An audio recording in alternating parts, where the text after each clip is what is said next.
Groovy English Podcast.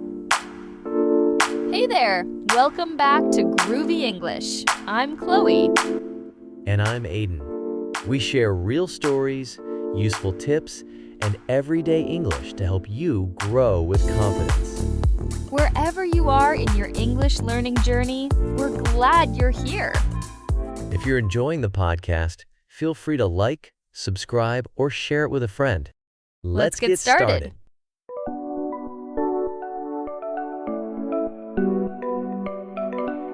Hey everyone! Welcome back to Groovy English, the podcast where we talk not only about English, but about life, learning, and everything in between. I'm Sarah, your host and fellow language lover, and today's episode is all about something really close to my heart: how I built a daily English habit. Now, before you start thinking, "Ugh, I'm so bad at habits," don't worry. I've been there too. I didn't wake up one day magically fluent. I didn't follow a perfect schedule, and I definitely didn't always feel motivated. But I kept showing up. And that made all the difference. In this episode, I want to share my real story. The ups, the downs, the embarrassing moments, and the unexpected tricks that actually worked. My goal is to help you feel like daily English practice isn't a chore, but something you might even look forward to. Yes, really. So grab a cup of tea, coffee, or whatever helps you feel cozy. And let's talk. Let's rewind to the very beginning. I started learning English like many people do in school. We had textbooks, grammar charts, and so many verb tables I thought my brain might explode. At first, it was just another subject. Something I studied for tests. I never imagined English would become a big part of my life. But things started to change when I realized English wasn't just a subject. TT was a tool. A key that could unlock so many doors. I could use it to travel. To understand music lyrics. To watch movies without subtitles. To connect with people I never could before. Once I made that shift from "I need to study this" to "I want to use this," something clicked. Learning English became more personal. More meaningful. And honestly, more fun. But here's the thing, motivation is not the same as habit. In the beginning, I'd have bursts of energy. I'd study for 2 hours one day, feel amazing, and then, nothing for the next 4 days. Maybe you've done this too. I needed a habit. Something small, consistent, and sustainable. So, how did I go from studying randomly to practicing every single day? Let me break it down. Step 1, I made English part of my environment. This was probably the most powerful shift. I stopped thinking of English as something I had to schedule, like a class, and started weaving it into my daily life. For example, I changed my phone settings to English. At first it felt strange, even frustrating, but soon, it became normal. I also followed English-speaking creators on social media. So every time I opened Instagram or YouTube, I saw and heard English. I wasn't forcing myself to study. It just became part of the air I breathed. And speaking of breathing, even my thoughts started to include English. That was surprising. I'd be walking down the street and think, "Wow, the weather is so nice today," in English. Not every thought, of course, but more and more of them over time. That was a good sign. Step 2, I lowered the bar. And this is a big one. You see, I used to think I had to study for at least 1 hour or it didn't count. But that's like saying you have to run 5 kilometers or you're not a runner. It's just not true. 5 minutes is enough. Even 1 minute is a start. So I made a new rule for myself, just 5 minutes a day. That's it. I could listen to a short podcast, write a few sentences in a journal, or read one paragraph of an article. Most days, once I started, I kept going. But even if I didn't, I still did something. And that's what mattered. This was how the habit really began. Not by doing more, but by doing less, consistently. Step 3. I found activities I actually liked. This might sound obvious, but sometimes we forget it's okay to enjoy the process. For example, I love storytelling. So I started listening to English podcasts that felt like little windows into other people's lives. Not grammar heavy, just stories. I laughed, I cried, I learned new expressions. I also liked journaling, so I tried writing a few lines in English each morning. Some days it was deep and emotional. Other days it was just, I slept badly, and I want pancakes. It didn't matter. I was using the language.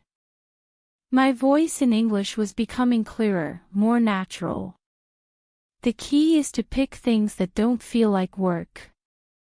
If you love cooking, watch cooking videos in English. If you love fashion, follow English-speaking stylists on TikTok. You're not cheating. You're learning through interest. Step 4. I made it visual. There's something satisfying about seeing your progress. So I printed out a little calendar and gave myself a sticker for every day I practiced English. Yes, a literal sticker, like a child. And guess what?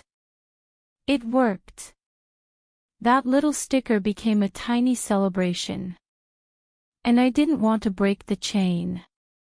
Even when I was tired, I'd think, okay, just 3 minutes. You can earn your sticker.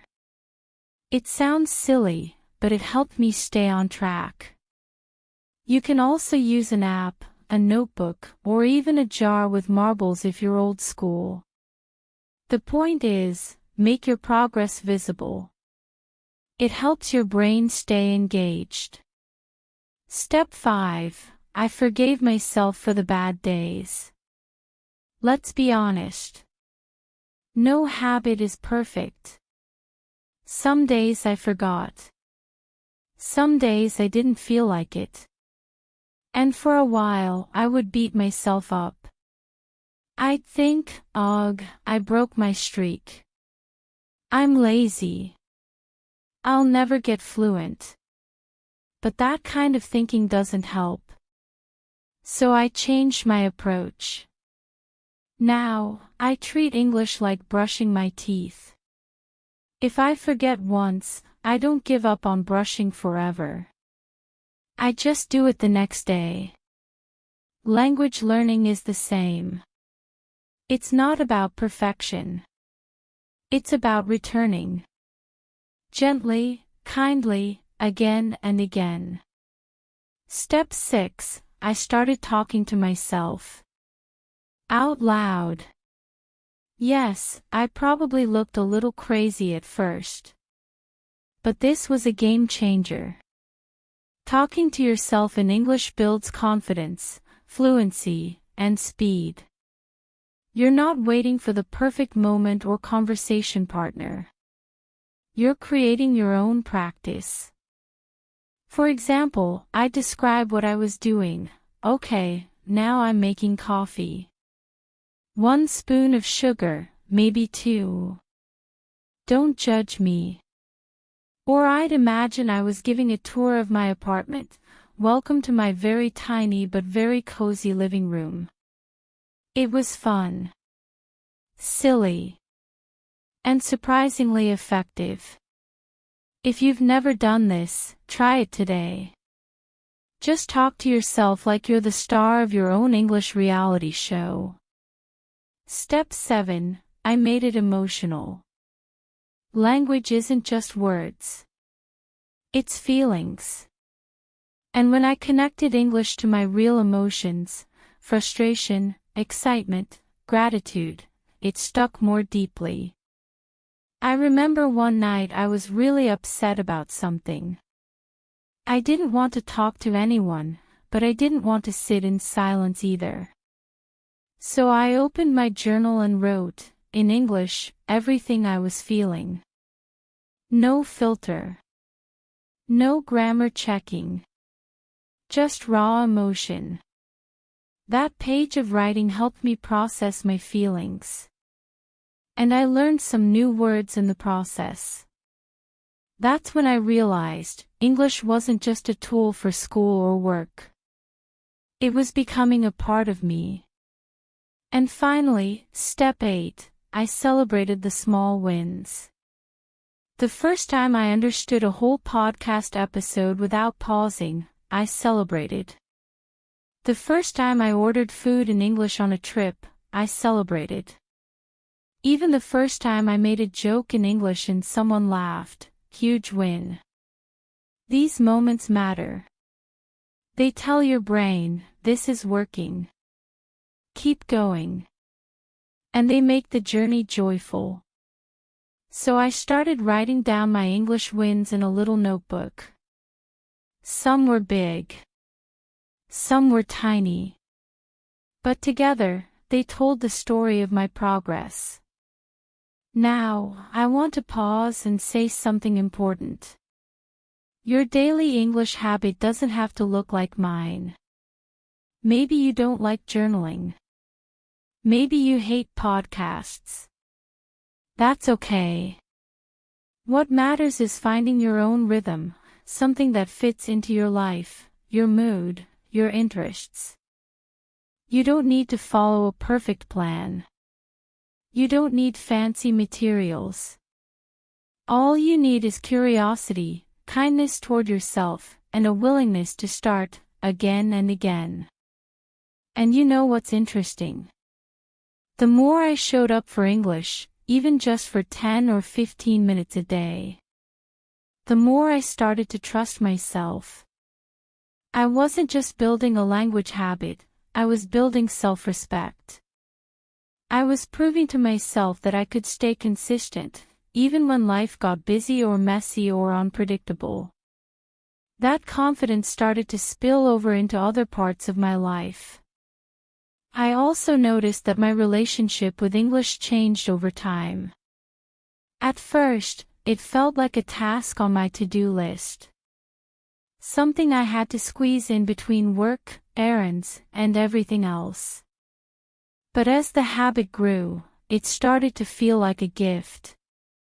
Something I got to do. A moment of calm and curiosity, a space where I could think, laugh, and learn something new, just for me. Another surprising benefit.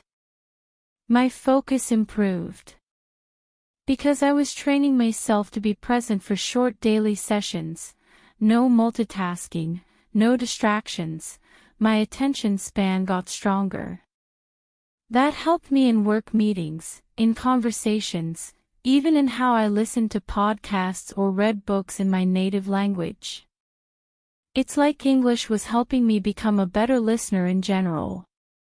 And it wasn't just about formal learning either. I started picking up small things, like song lyrics, movie quotes, YouTube comments, random street signs, just because my brain was tuned in. Like when you get a new haircut and suddenly see that same style everywhere. That's how it felt with English. My habit had turned my brain into an English sponge. There were days I didn't feel like doing it. Of course. Days when I was tired or grumpy or busy.